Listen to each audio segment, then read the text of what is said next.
Hi, welcome to Theological Field Education at Chicago Theological Seminary.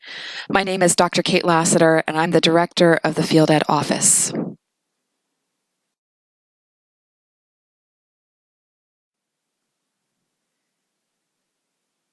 Today I'm going to be explaining CPE, or Clinical Pastoral Education, what it is, and how my office can assist you in fulfilling this educational requirement. But before we do that, I want to take a brief moment and explain what Theological Field Education is. Theological Field Education is a name for teaching and learning that centers on the practical dimensions of doing and living theology in real places, with real people, and in a diversity of contexts. Clinical Pastoral Education, or CPE, is one of the components of Theological Field Education. CPE stands for Clinical Pastoral Education, and it's a professional education for ministry which brings theological students, ordained clergy, members of religious orders, and qualified laypersons into supervised encounters with living human documents. During these encounters, you have the opportunity to develop your own pastoral identity, develop interpersonal competence, and also your own spirituality. Additionally, you'll also develop skills of pastoral assessment, interprofessional collaboration, group leadership, pastoral care and counseling, and also pastoral theological reflection. CPE emerged in the 1920s and really began as a search to understand spiritual life in light of times of personal crisis. It was drawn to the methods of medical education, psychology, and social work, and was reacting against the limitations of classical theological education, in which theology was said to only be centered in books and not necessarily in the human person or the living human document, the term that is coined by Anton Boysen. The founders of CPE really began to launch this educational innovation, and it has significantly influenced pastoral ministry in congregations and in hospitals, prisons, social agencies, and on campuses. And it's also helped to move theological schools to become more professional in their modes of education. But what exactly is CPE? CPE is all about relationships. It involves ministry with people in crisis, people experiencing grief and sorrow and pain. CPE involves interpersonal relationships with both the people that you are serving, as well as with your peers and your supervisor. It also involves a very important relationship, and that is the relationship you have with yourself, an intrapersonal relationship. And of course, CPE happens through the organization that makes this all happen, which is the Association for Clinical Pastoral Education, or ACPE.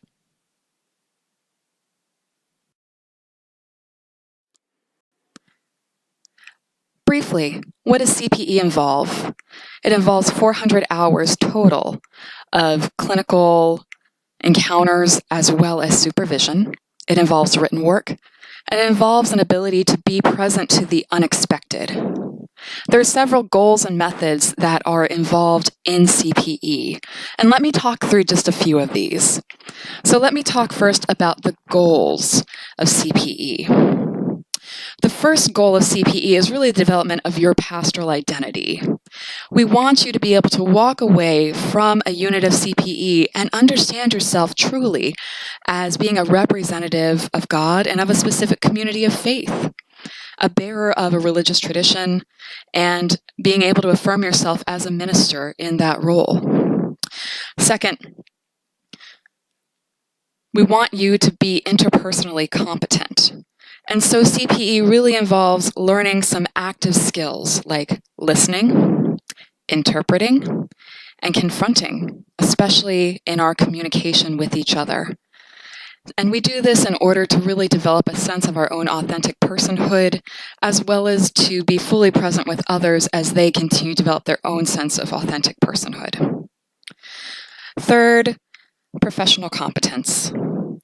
A basic CPE unit really develops competence in pastoral care and is appropriate for all ministry settings. Next, the integration of theology and ministry. So we bring theology and ministry together, linking them to amplify both the forces that shape us, as well as to help make meaning of these forces in our lives. And we do that through stories and through the narratives that we're given that come to us from all of our religious traditions. Next is that of spiritual guidance. CPE is concerned with the life of the Spirit, and especially with your spirit, and with the life of the Spirit in you. And lastly, as a goal, CPE is deeply concerned with fostering ethical awareness. So we want to call attention to difference and be able to see and interpret how difference makes itself manifest through race, class, gender, sexual orientation, ability, age, and even religious belonging. So while these are the goals, there are different methods that occur in order for this work to happen. And this is part of the 400 total hours of your work in CPE. So the first thing that you need to know about this is that this is a responsibility and reflection-based curriculum. It is a competency-based curriculum. And so you are asked to be present to that and to fulfill these kinds of standards. Okay, so the standards are based on how many units of CPE you're involved with, if you are basic, if you're advanced, or if you're seeking something higher. For most of you, you are in basic. You're taking your first unit of CPE. And so you're going to be asked to pay attention to the recipients of your care, and also to try to understand their context and your own context in ministry, and to really begin to integrate theory and practice together in order to become a more effective minister in this world. So in order to help fulfill these kind of competencies, you're given chances to reflect on your work, and that often occurs through verbatims and through case conferences. Verbatims and case conferences often characterize the quiet, intense spirituality of the pastoral care movement. And so they really begin to dive into the human experience, into what was happening in that person, what was happening in you, and then what that brings up for anyone else with whom this interaction is brought forward. Bringing those interactions forward often occurs through seminars and personal growth groups, so that is also a part of CPE, as well as supervision with a supervisor. All of these things are what makes CPE what it is and help you to become truly a religious leader for the next.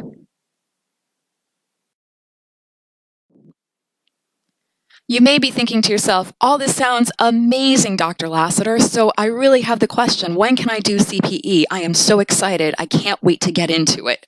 And to that, my friends, I have to reply to you that we do have 2 prerequisites for you before you can do your unit of CPE.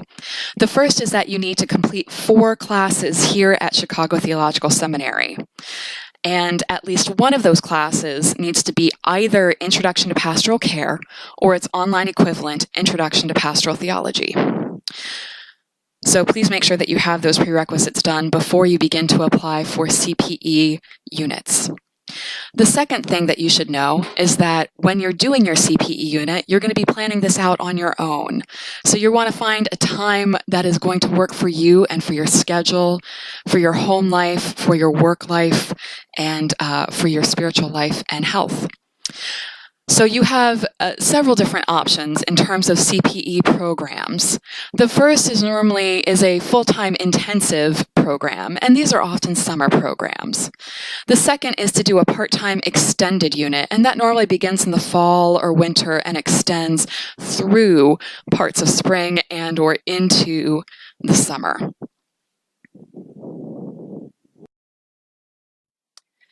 As you begin to discern what kinds of needs you have in terms of your family life and other responsibilities, and what kind of program may be a good fit for you, you're going to want to go to the ACPE website. So that's www.acpe.edu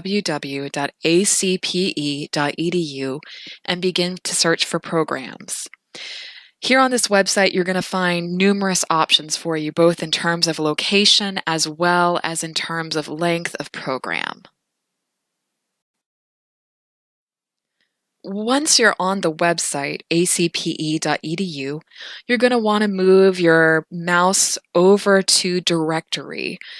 From Directory, you'll see that there is a list or a menu that comes up, and you'll want to hover your mouse over Accredited CPE Centers.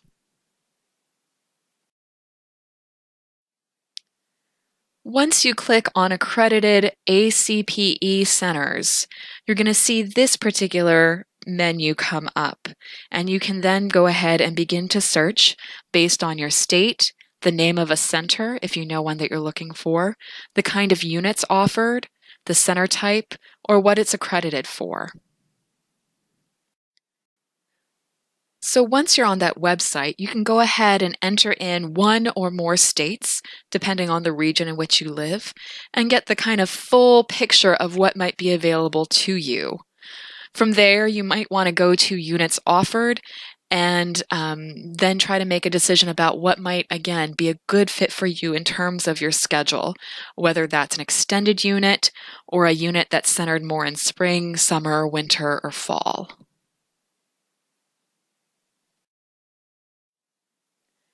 After you identify the programs that may be a good fit, you're going to need to apply to them. So to do this, you're going to go back to the main menu that's up here at the top, and then you're going to hit on Certification. That's going to bring you to the certification page. Once you're at the certification page, you can then begin to scroll down to the very, very bottom. And at the very bottom, you're going to see Forms and Applications. Under Applications, you'll see CPE Application, and that's available both as a PDF and as a Word document. I'd suggest downloading the Word document and then beginning to complete it, saving it often.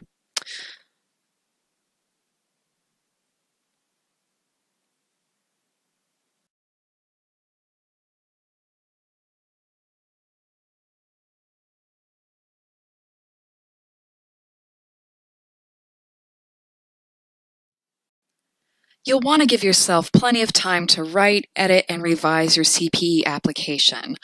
I would suggest at least a month. The application itself has 5 parts, and they're each about 3 to 5 pages long for a total of 15 to 25 pages for the whole entire application. This includes a biographical sketch, a description of your spiritual growth and development, a description of your vocational history, a description of a helping incident, a time when you were a caregiver, as well as your impressions about what CPE is all about. Just so you know, this application is used to apply to all the sites that you are considering. So you'll only write one CPE application, no matter how many CPE sites you apply to. So let's talk a little bit more about the process and how you get accepted to CPE. So let's say that at this point you've decided on your site or sites and you've started thinking about the application. What should you do next? The thing that I would recommend is to contact the sites themselves. Contact the person who is listed on that particular site as being the supervisor or the coordinator for the program.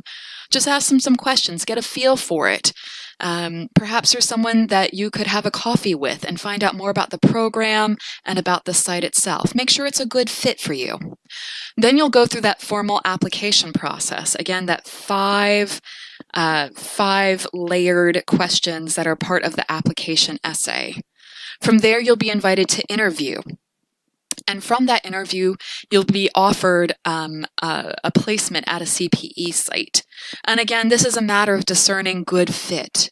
We want to make sure that it's a good fit for you and a good fit for the site. So again, I highly encourage you to do the legwork that's necessary to ensure that you know what you're getting yourself into.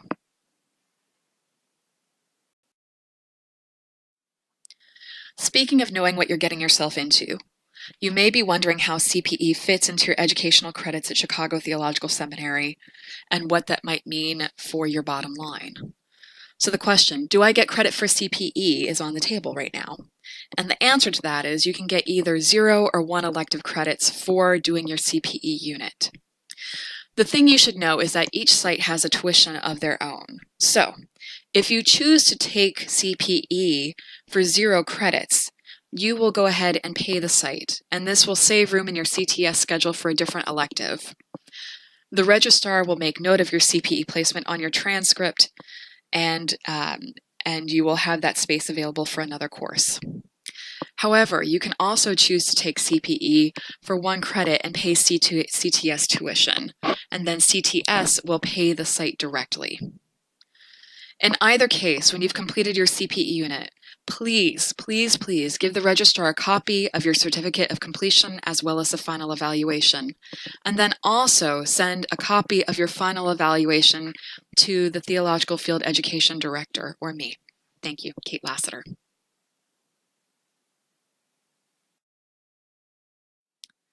I hope that you're very excited to complete your CPE requirement. It's going to be a wonderful journey, and I hope that you will trust the process in this journey. That said, I know that people often have many more questions, and so I would first of all always like to remind you that there are many answers to many different questions that are available on our field education website at Chicago Theological Seminary. And so for that, you would just go to www.ctschicago.edu/field-education. Also at that site, you'll be able to click on the link to find a CPE in case you aren't able to access it in another way, and you will be able to walk through the process of finding a site and applying from there. As always, if you have more questions, please don't hesitate to be in touch with me. My phone number is 773-896-2511, or you can email me at kate.lassiter@ctschicago.edu. If you have questions related to academic credit and registration, you can always contact the registrar, Elena Jimenez, at 773-896-2471, or by her email at ejimenez@ctschicago.edu. If you have questions about particular programs, please contact that particular CPE center, as they'll be able to best help you to understand what the requirements are and what and how it might be a good fit for you. And of course, forums and other FAQs are available to you at your student website, mycts.ctchicago.edu/student-resources/field-education. Again, blessings on the journey. I hope that this is a wonderful and informative part of your education here at Chicago Theological Seminary, and may it be a time of awakening and really a chance to enhance your own pastoral identity and learn to be truly present with both yourself and with others, and learn to where Spirit is calling you forward. Blessings.